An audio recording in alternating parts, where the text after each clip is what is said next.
Кыргызстандын Тышкы иштер министрлиги Перс булуңунда 22 миңге жакын кыргызстандык бар экенин билдирди. Бул тууралуу 3 мартта жакынкы чыгыштагы кырдаалга байланыштуу брифинг учурунда айтылды. Анын ичинен 10 миңге жакын кыргызстандык Бириккен Араб Эмирлигинде жүрөт. Катарда 800дей, Сауд Арабиясында 5 миңден ашуун, Израилде 100ге жакын кыргыз жараны бар. Мындан тышкары Кувейт, Бахрейн жана Иорданияда жүргөндөр 1000ге чукул. Ушу өлкөлөрдө негизинен Сауд Арабиясы менен жана Бириккен Араб Эмиратында 22 миңге жакын Кыргыз Республиканын жарандары бар. Акыркы маалыматтарга ылайык эч кандай бир жабыркаган же болбосо көчөдө калган кыргыз жаран азыркы учурда жок.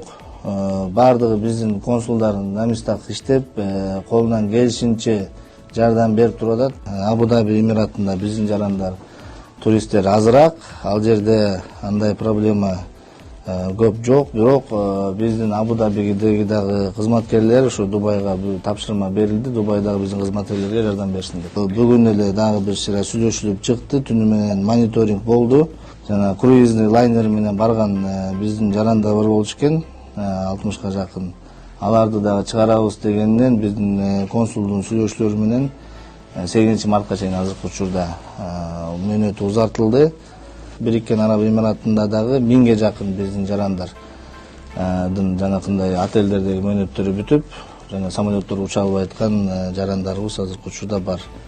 Сауд Арабиясында Кыргызстандын элчиси Улукбек Марипов жакынкы чыгыштагы кырдаалдын начарлашына байланыштуу дипломатиялык миссия күчөтүлгөн режимде иштеп жатканын жарыялады. Ал президенттин жана Тышкы иштер министрлигинин көрсөтмөсү менен падышачылыктагы кыргыз жарандарынын коопсуздугу тынымсыз көзөмөлдөнүп жатканын билдирди. Социалдык медиада жарыялаган билдирүүсүндө Марипов элчилик, студенттер, ажылыкка баргандар жана Сауд Арабиясында убактылуу жашаган кыргыз жарандары менен түз байланышта экенин айтты. Жакынкы чыгышта болуп аткан окуялар боюнча кыска маалымат берип коюуну туура көрүп турабыз. Окуя башталган күндөн баштап эле урматтуу президентибиз тарабынан, өкмөттүн жетекчилиги, Тышкы иштер министрлигинин жетекчилиги тарабынан бизге атайын тапшырмалар берилген. Ыкчам түрдө иш алып барып жатабыз. Ар бир жараныбыз менен ушул Сауд Арабиядагы студенттер менен, умрачылар менен биз байланыштабыз. Умрачылар боюнча атайын штаб түзүлгөн бүгүнкү күндө. Оперативдүү иш-чараларды өткөрүү боюнча муфтият менен, дин иштери менен, улуттук агенттик менен биргеликте, ошондой эле умра компаниялары менен биргеликте бүгүнкү күндө атайын иш-чаралар жүргүзүлүп атат. Андан сырткары Бахрейндеги биздин 35 жараныбыз кайрылды. Алар менен дагы биз түз күндүр-түндүр байланыштабыз. Кандайдыр бир азыр өтө кооптуу акыбалдар өзгөрүп кетсе, алар боюнча дагы биз чараларды көрүүгө даярдыктарды көрүп атабыз. Урматтуу мекендештер, авиа каттамдар боюнча айта кетейин, Сауд Арабияда билесиздер, аэропорттор салыштырмалуу түрдө туруктуу иштеп атат. Себеби бул жерде кошуна өлкөлөрдө бир топ аэропорттор жабылды. Бирок Сауд Арабиянын ички каттамдары жакшы иштеп атат. Сыртка болсо өздөрүнүн компаниялары учуп атат. Ал эми сырттан учуп келген бир топ компаниялардын авиа каттамдары кыскарды. Биздин түз байланыш ыкчам номерибиз +966 58 376 99 45. Урматтуу мекендештер, негизинен абал Сауд Арабияда салыштырмалуу түрдө туруктуу, биз жергиликтүү бийлик менен тыгыз байланышта иш алып барып жатабыз. Кырдаал боюнча саат сайын мониторинг жүргүзүп жатабыз.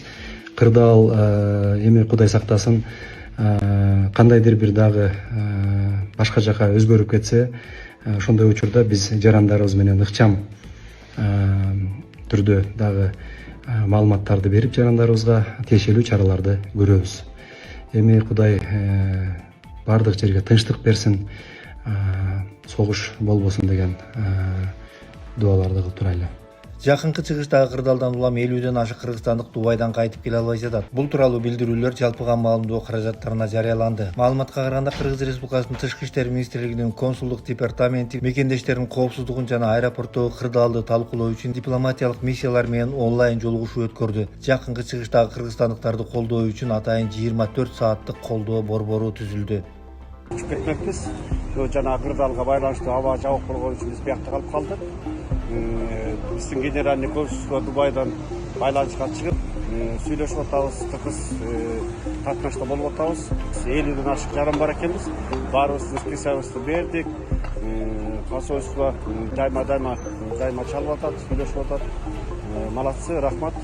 Бул жакта жүргөн жарандарыбызга WhatsApp группабыз бар. Ошол WhatsApp группа аркылуу байма-бай түшүндүрүү иштерин жүргүзүп атабыз, маалыматтарды берип атабыз.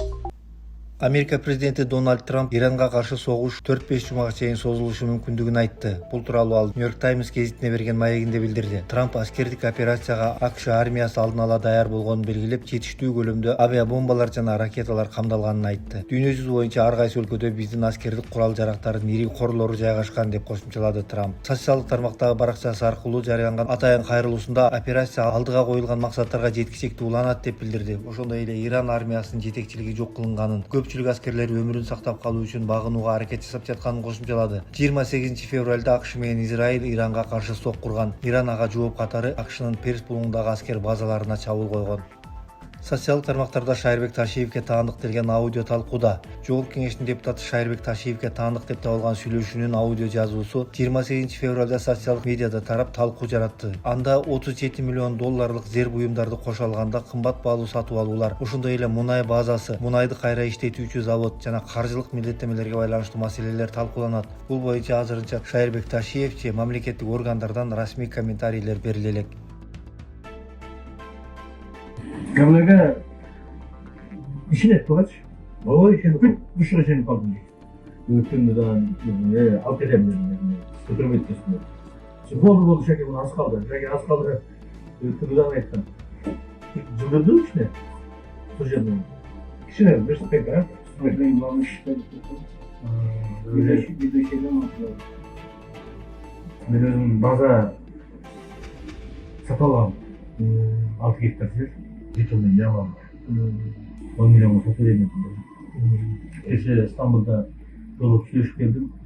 Yamadı'dan emalatam. Eşiz kampanyamın dolup franşizasını alatam. PepsiCo'nun zavodun buraya yapacağım. Bir canımızdan bir şey dedim. Araba çektim. PepsiCo'da sadece eşiz şey var. Bazen ben hiç de özüm Yaxşı. Biraz da şey yapalım. Teşekkür ederim. Kuyumda 50 fura yaptım. Bir günde. Neftibaza zavut aldık. Akşam kadar. Bu bazen ben işini özüm soksun. İşine öz vaktiyle. Otoy, benzin, otoy, dizel, bitum olmuş. Bundan kadar özüm bir kavram, bitum hakkında. Tamam. Ona bir şekilde bunu bağladı. Ne siz buna 120 milyon harcı okudunuz. Sonra vereyim vereyim. Ne buna bitum saklaysın. Hamçılık koysun. Üsfiyetler atalım. Bütün Urfa'ya var geldim. Urfa'dan Salavat'a 260 kilometreyken 2,5 saat çekiyorsun baştan memnunum. Bir kavram da lazım. Gazetecilik bol Salavat'ta 12 yılda garantisi. Ben toplaşma diyor böyle. Aynı şekilde işte bana emin alıyorum. 20 yaşında var.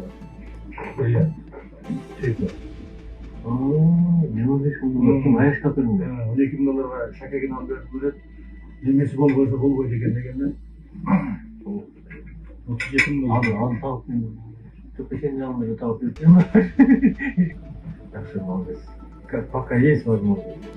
Şundan ayağında sıra bir bağlap var. Bir akma degan ayağı çoktan bol boy kaldı dedim. Akma vardı. Kaç geliyor? Ama bekle sadece. Şöyle молодец. Erkeğe kaldı. Akma gördün mü buraya? Ne olur dedi. Бишкек мэриясынын тапшырмасы менен муниципалдык инспекциясынын башчысы Мирлан Таалабеков базардагы эттин бааларын текшерди. Соодагерлер ага жогорку сапаттагы эттин килограммы 700-710 сомдон сатылып жатканын, ал эми төмөнкү сапаттагы эттин баасы 600-650 сом экенин билдиришкен. Таалабеков айрым сатуучулар продуктун сатып алып, аны бир топ кымбатка, кээде 800-850 сомго чейин сатып жатканын белгиледи. Инспекциянын башчысы базардагы бардык бааларды ачык жарыялоону буйруду. Ошондой эле министрлер кабинетинин токтомуна ылайык уруксат берилген максималдуу баа килограммына 700 сомду түзөрүн эскертти. Бишкектин борборунда жайгашкан Олд Бишкек долбоорунун жер алдындагы өтмөгүнүн техникалык ачылышы болду. Долбоор буга чейин бир нече талкууларга алынган. Анын жетекчиси Нариман Тулеев шаардын борборундагы жолдун узакка жабылышынан улам тургундардын бир нече арызданууларына жана бийлик өкүлдөрүнүн сынына кабылган.